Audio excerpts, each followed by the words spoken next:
Hello everyone, welcome to Learner Bee. I am Shivani Chauhan. इस video में हम पढ़ेंगे क्लास 7th हिंदी का चैप्टर 3 हिमालय की बेटियां के शब्दार्थ पहले हम देखेंगे, फिर हम इसके क्वेश्चन आंसर्स देखेंगे।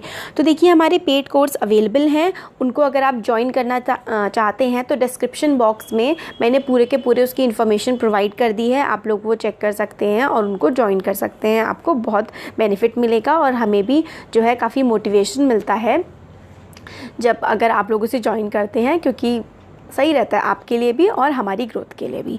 तो चैप्टर का नाम है हिमालय की बेटियां। स्टार्ट करते हैं। शब्द अर्थ जो है, संभ्रांत का मतलब होता है कुलीन, मतलब जो काफ़ी अच्छे परिवार के होते हैं। और भाव भंगी होता है जो हाव भाव, जो हम लोग कैसे एक्सप्रेशंस देते हैं। विस्मय का मतलब होता है आश्चर्य, मतलब होता है ना हक्का बक्का रह जाना, इस टाइप से आश्चर्यचकित हो जाना। और लक्ष्य का मतलब होता है हमारा गोल, जो हमारा उद्देश्य होता है। आदित्यकाएँ जो है वो हमारा पहाड़ के ऊपर की समतल भूमि होती है। पहाड़ के ऊपर होता है ना प्लेन, पहाड़ तो बहुत ही ऊबड़ खाबड़ और बहुत ही इस टाइप से होता है ना, ऐसे करके। फिर पहाड़ के ऊपर की जो समतल प्लेन भूमि होती है उसको बोलते हैं। फिर सरसब जो होती है हरा भरा, हर तरफ हरी भरी सी घास, पेड़ वगैरह। और उपत्यकाएँ होता है पहाड़ के पास की भूमि, घाटी जो बोलते हैं जिसे वैलीज। विराट जो बहुत बड़ा होता है। लुभावना होता है आकर्षित। ख्याल विचार। जुदा जुदा मतलब अलग अलग। हर्ज का मतलब नुकसान। तो देखिए ये क्वेश्चन है, देखिए थोड़ा सा ब्लर हो गया है, फिर भी मैं आपको एक्सप्लेन कर दूंगी, अच्छे से आपको समझ में आ जाएगा क्या लिखा है। तो पहला क्वेश्चन है इसका, मैदानों तक आते आते नदियों का कौन सा रूप गायब हो जाता है। तो कौन सा रूप गायब हो जाता है नदियों का मैदानों तक आते आते? मैदानों तक आते आते नदियों की उल्लास और चंचलता गायब हो जाती है। तो ये देखिए उल्लास लिखा हुआ है ये, और चंचलता, तो ये दोनों चीज़ जो है वो गायब हो जाती हैं नीचे आते आते। फिर नदियाँ कहाँ अटखेलियाँ करती हुई दिखाई पड़ती हैं। अटखेलियाँ मतलब मजाक और मज़े करती हुई दिखाई पड़ती हैं। तो नदियाँ हिमालय की गोद में अटखेलियाँ करती हुई दिखाई पड़ती हैं। तो कहाँ पर? हिमालय की गोद में अटखेलियाँ करती हैं। नेक्स्ट है, पिता के घर नदियों का रूप और स्वभाव कैसा होता है। तो पिता के जब घर होती है नदियाँ, तो उनका रूप और स्वभाव कैसा होता है। तो देखिए, पिता के घर नदियाँ दुबली पतली धारा के रूप में दिखाई पड़ती हैं और उनका स्वभाव में चंचलता होती है। क्या होती है? चंचलता होती है, मतलब हंसी मजाक वाला रूप होता है और वो काफ़ी दुबली पतली होती हैं। आगे है, बाल लीला कहाँ दिखाई पड़ती है। तो हिमालय की पहाड़ियाँ, हरी भरी घाटियाँ तथा गहरी गुफाओं में नदियों की बाल लीला दिखाई पड़ती। बाल लीला मतलब बचपन का समय कहाँ होता है नदियों का? तो हिमालय की पहाड़ियों में, हरी भरी घाटियों में तथा गहरी गुफाओं में। नेक्स्ट है, हिमालय की यात्रा में लेखक ने किन किन की प्रशंसा की है। तो हिमालय की जो यात्रा कर रहे थे लेखक, उन्होंने किस किस चीज़ की तारीफ़ की है। तो हिमालय की यात्रा में लेखक ने नदियों, पर्वतों, बर्फीली पहाड़ियों, हरी भरी घाटियों, गहरी गुफाओं, उपवनों, वनों तथा सागरों की प्रशंसा की है। तो किस किस की? देखिए, नदी, पर्वत, पहाड़, बर्फीली घाटियाँ, हरी भरी घाटियाँ जो हैं और गहरी गुफाएं, इन सब की तारीफ़ें की हैं। लेखक ने मैदानी इलाकों की नदियों को किनके समान बताया है। तो मैदान में जब पहुंच जाती हैं पहाड़ों से ट्रैवल करके नदियां, तो वो किसके जैसी हो जाती हैं? लेखक क्या कहते हैं? तो लेखक ने मैदानी इलाकों की नदियों को संभ्रांत महिला के समान बताया है। लेखक नदियों को माता स्वरूप कहता है क्योंकि वह नदियों के प्रति आदर का भाव रखता है। संभ्रांत का मतलब हमने देख लिया ना, कुलीन, मतलब ऊंचे घर की जो महिलाएं हैं उनके बराबर बताया है। और लेखक कहते हैं नदियाँ तो माता के समान हमारी होती हैं। नेक्स्ट है, हिमालय को देवात्मा क्यों कहा है। देवात्मा क्यों कहा है हिमालय को? तो स्वर्ग से संबंधित स्थानों में हिमालय का स्थान प्रमुख है। इसे देवताओं का निवास स्थान भी माना गया है, इसलिए हिमालय को देवात्मा कहा गया है। क्यों कहा गया है देवात्मा? क्योंकि इसको कहते हैं कि देवता जो है हिमालय पर ही रहते हैं, इसलिए इसे काफ़ी अच्छा देवात्मा का रूप माना गया है।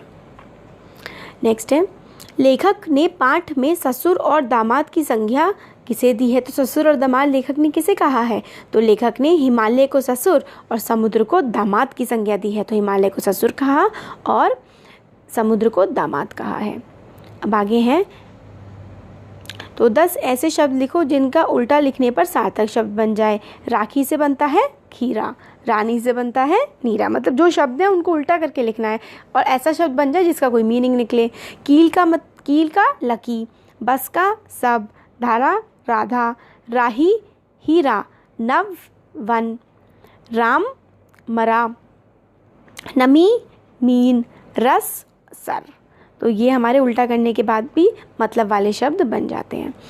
अब नेक्स्ट है, नदियों को माँ मानने की परंपरा हमारे यहाँ काफ़ी पुरानी है, लेकिन लेखक नागार्जुन उन्हें किन किन रूपों में देखते हैं। तो नदियों को माँ तो मानते ही हैं हमारे देश में, और मगर जो लेखक नागार्जुन है वो उनको नदियों के अलावा, माँ के अलावा और कई रूपों में देखते हैं। तो वो कौन कौन से हैं?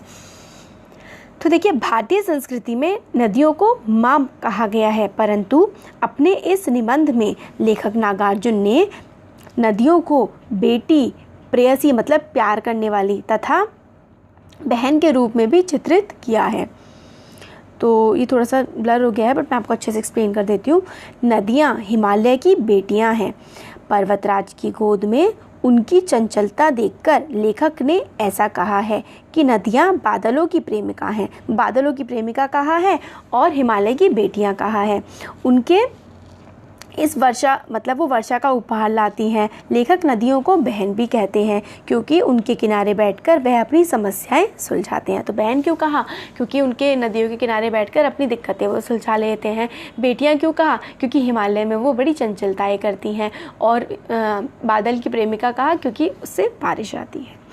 अब नेक्स्ट है, सिंधु और ब्रह्मपुत्र की क्या विशेषताएं बताई गई हैं। तो सिंधु और ब्रह्मपुत्र की क्या अलग अलग अच्छी बातें, विशेषताएं बताई गई हैं।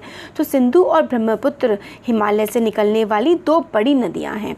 इनका नाम सुनते ही हिमालय से निकलने वाली अन्य छोटी बड़ी नदियों की याद आ जाती है जो इन दो बड़ी नदियों के बीच बहती हैं। लेखक कहते हैं कि सिंधु और ब्रह्मपुत्र का अपना कोई अस्तित्व नहीं है, ये तो बस दयालु हिमालय के पिघले हुए दिल की बूंदें हैं जो बर्फ़ के रूप में पिघलकर नदियों का रूप ले लेती हैं और महानदी बनकर समुद्र तक पहुंच जाती हैं। तो क्या बताते हैं ब्रह्मपुत्र की विशेषताएं कि ये तो हिमालय से निकलने वाली दो बड़ी नदियां हैं और इनका नाम सुनते ही हिमालय की जो बाकी दूसरी नदियां हैं उनकी याद आ जाती है। और वैसे कहें तो इन दोनों नदियों का अपना कोई अस्तित्व नहीं है, ये तो हिमालय जो अपना दिल पिघलाकर जो प्यार हमें भेजता है वही तो है, और महानदी बन करके ये समुद्र में मिल जाती हैं। अब नेक्स्ट है, काका कालेकर ने नदियों को लोक माता क्यों कहा है। तो लोक माता क्यों कहा है? तो नदियाँ माता स्वरूपिणी हैं, मतलब नदियाँ जो है माँ का स्वरूप है। मानव सभ्यता के विकास में उनका महत्वपूर्ण योगदान रहा है। तो मानव सभ्यता जो हमारी ह्यूमन सिविलाइजेशन है ये आगे बढ़ पाई है, तो इसमें नदियों का बहुत ही इम्पोर्टेंट जो है योगदान है। मानव जीवन के लिए यह आवश्यक भी है, बहुत ज़रूरी है हमारी लाइफ के लिए। नदियाँ जीवन दायिनी है, मतलब नदियाँ जो है वो ज़िंदगी देने वाली हैं।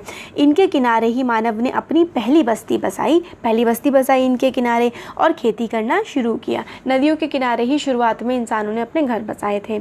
आपने हिस्ट्री में भी पढ़ा होगा लास्ट ईयर। नदियों के जल ने सिंचाई तथा भूमि की उर्वरकता शक्ति बढ़ाने में योगदान दिया। नदियों से सिंचाई होती है, ज़्यादा उपज होती है। आधुनिक युग में बिजली परियोजना नदियों पर ही निर्भर है। इतना ही नहीं, सदियों से नदियां गांव तथा शहरों की गंदगी भी अपने साथ बहा ले जाती हैं, इसलिए काका कालेकर ने उन्हें लोकमाता कहा है। तो लोकमाता क्यों कहा है? क्योंकि नदियां इतना कुछ करती हैं, सिंचाई करती हैं, हमें खेती कितनी अच्छी होती है, और अब तो बिजली भी बन रही है और हमारी गंदगी भी वो बहा करके ले जाती हैं, इसलिए लोकमाता कहा है। नेक्स्ट है, 1947 के बाद से हिमालय से निकलने वाली नदियों में क्या क्या बदलाव आए हैं। तो 1947 के बाद से हिमालय से जो नदियाँ निकलती हैं उसमें क्या क्या बदलाव आए हैं। तो इसका आंसर है 1947 के बाद आज तक नदियाँ उसी प्रकार बहती हुई आ रही हैं, लेकिन जनसंख्या वृद्धि और बड़ी संख्या में प्रदूषण के कारण नदियों का जल पहले की तरह साफ और निर्मल नहीं रहा।